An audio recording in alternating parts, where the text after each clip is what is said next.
এই দেখো বন্ধুরা, তোমরা সবাই কেমন আছো? আজকে আমার বাড়িতে রান্না হয়েছে, চলো দেখে নেওয়া যাক লাঞ্চে কী কী হয়েছে। ভাত, উচ্ছে ভাজা, টক ডাল, এটা হচ্ছে এঁচোড়ের তরকারি,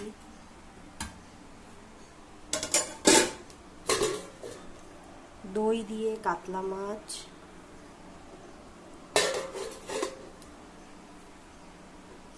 এই হয়েছে আজকে আমার বাড়ির রান্না। আর এই হচ্ছে আমার আজকের লাঞ্চের থালা। তাহলে তোমরা বন্ধুরা সবাই বলবে কেমন লাগলো আমার এই ভিডিওটা। প্লিজ সাবস্ক্রাইবার অ্যান্ড লাইক করে দিও সবাই।